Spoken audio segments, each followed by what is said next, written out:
Well, I'll give you a statistic that not many people know, and it goes back to the emotional side and asking people with disabilities because this problem, this epidemic, isn't people with disabilities aren't going anywhere.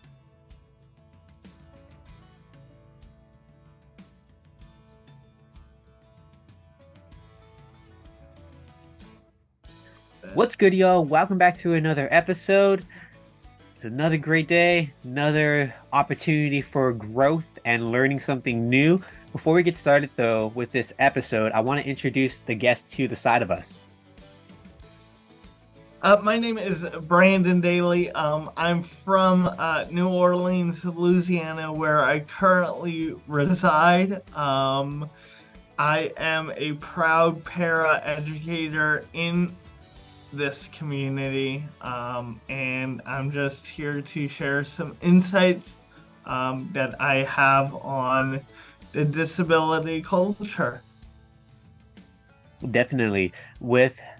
For those who are not sure what paraeducator is, can you explain on what that terminology is?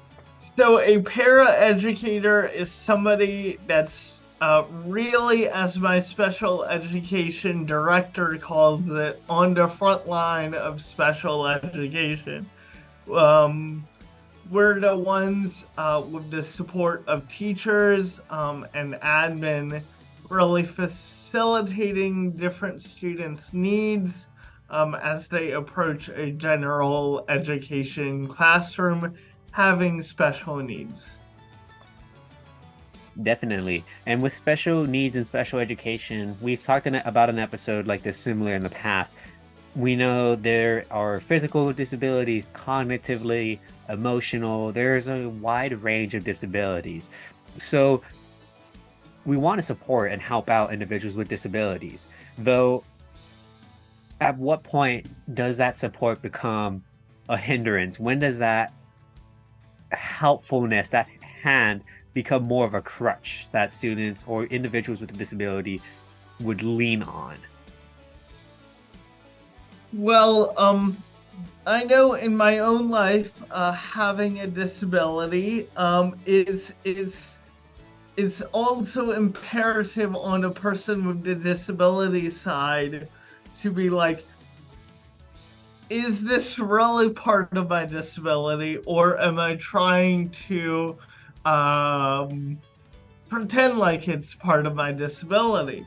Because we can say all the time, well, it's just part of my disability, but it might not just be, it might just be because you are a normal human being, in this case, a student who is going through different things.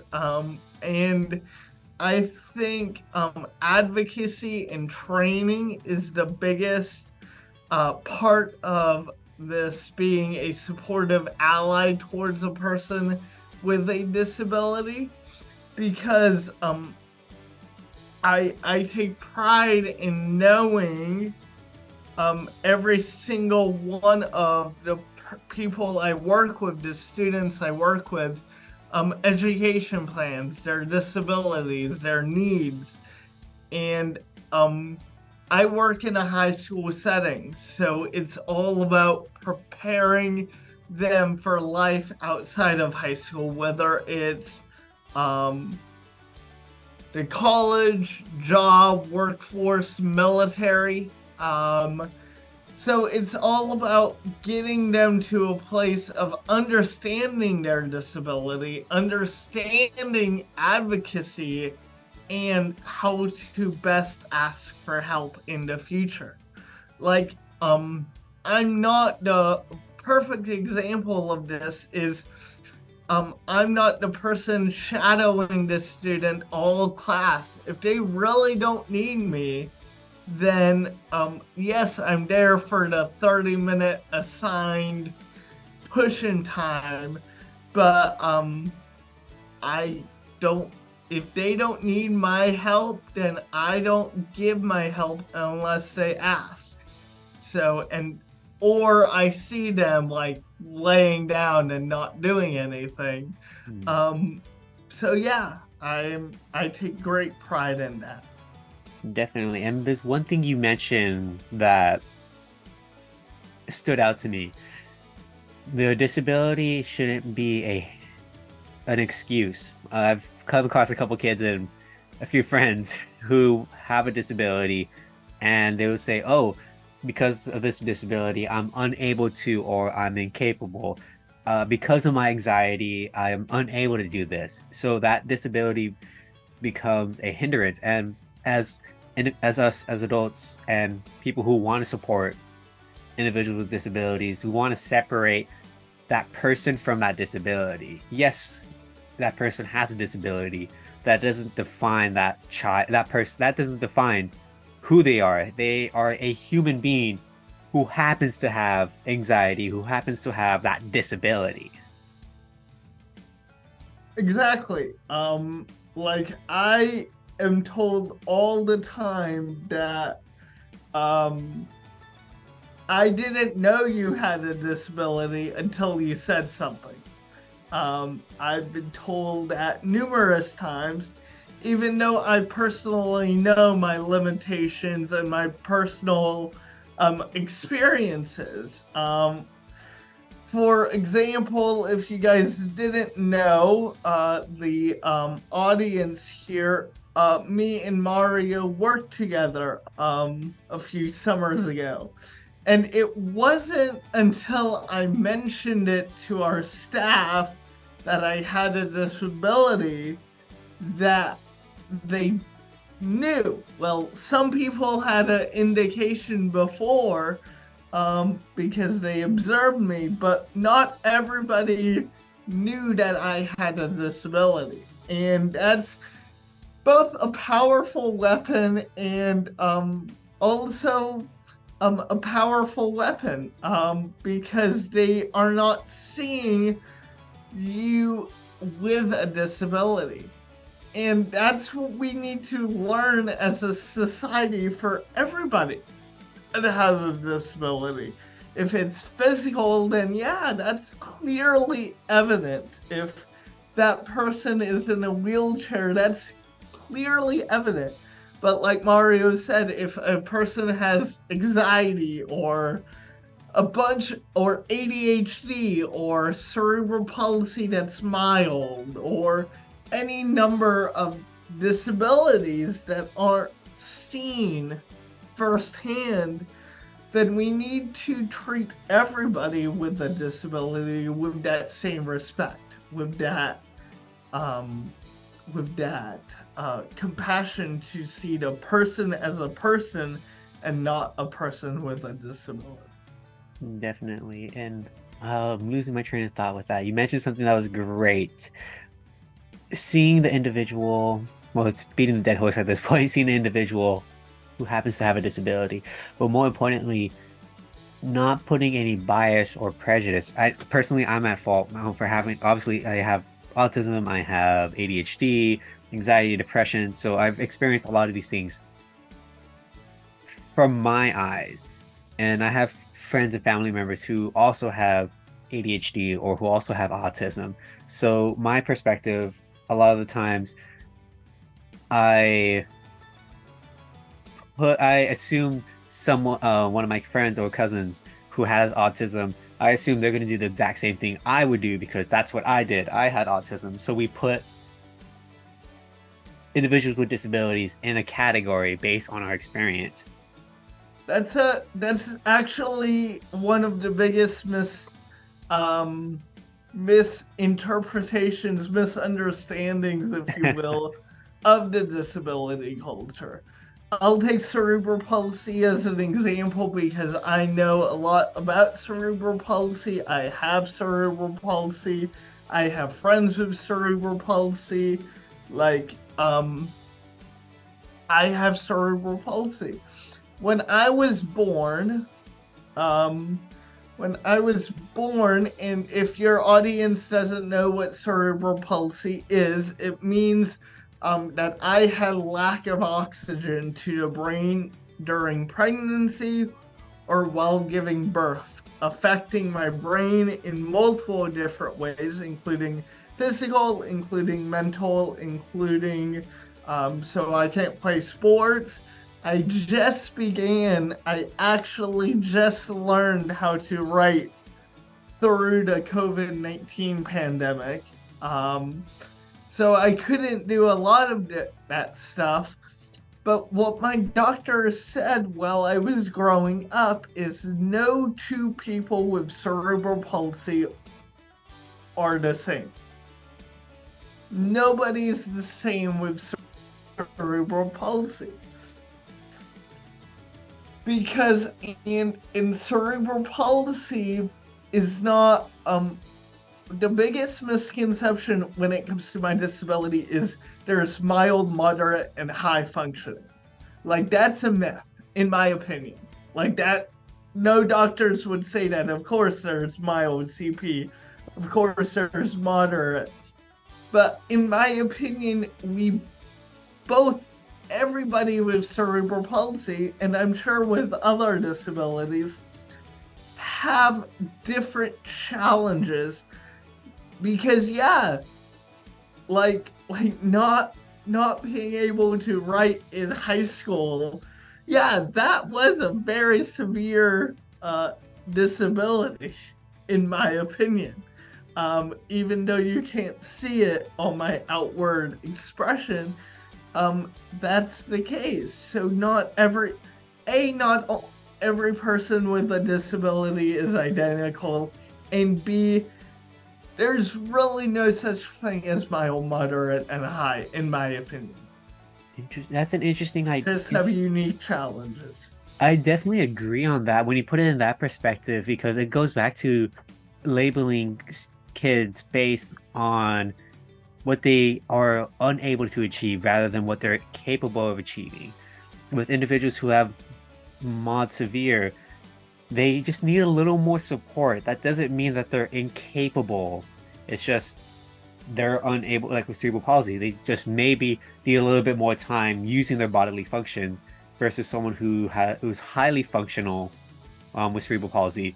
They maybe need less support. So the disability is still there. It's just some of them are able to overcome the card they're given, if that makes sense.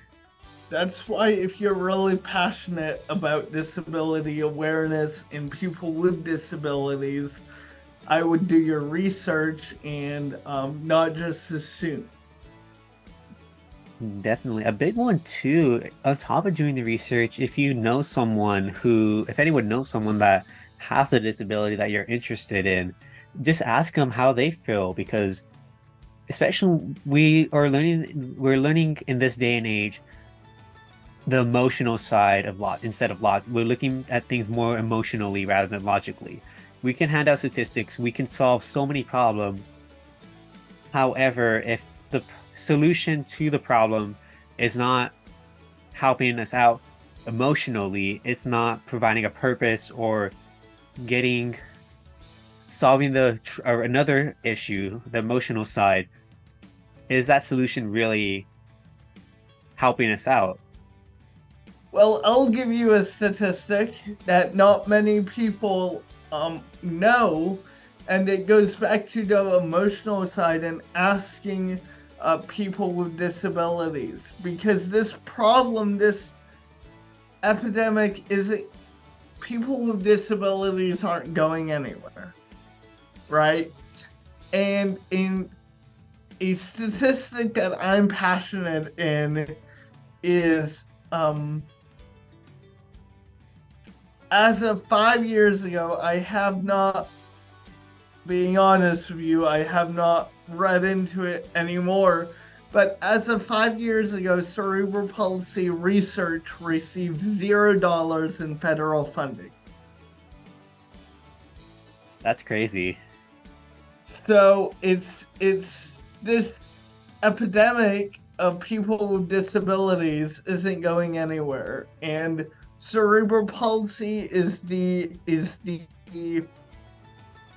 I had a double-edged sword, because cerebral palsy was the most diagnosed physical disability in childhood, and ADHD was the most diagnosed neurological disability in childhood. So I was kind of double-edged sword. So with those statistics, we aren't going anywhere. And that shouldn't scare normal people. We aren't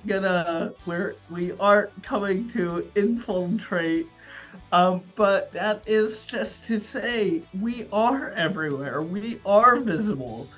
And guess what? The person walking down the street, or the person that is going 20 miles per hour in like a 20 in a 25 zone may have a disability. You don't know.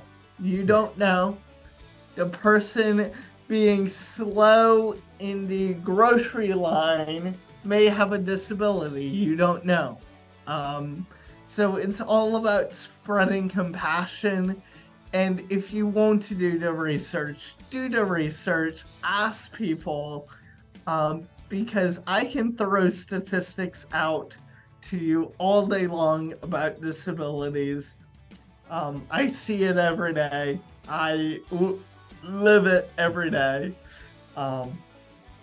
So yeah, that's what I would say. Definitely. We can't stress, or we could. It's means a lot to just go and ask those questions. A lot of us, we live with these disabilities, and it doesn't bother us. Well, it depends on how you ask the question, of course. Though if people are genuinely curious and they want to know how they help, asking those questions like, hey, I don't mean to be rude, though, do you have this? If so, how could I help out? It's best to ask than to assume. Yes.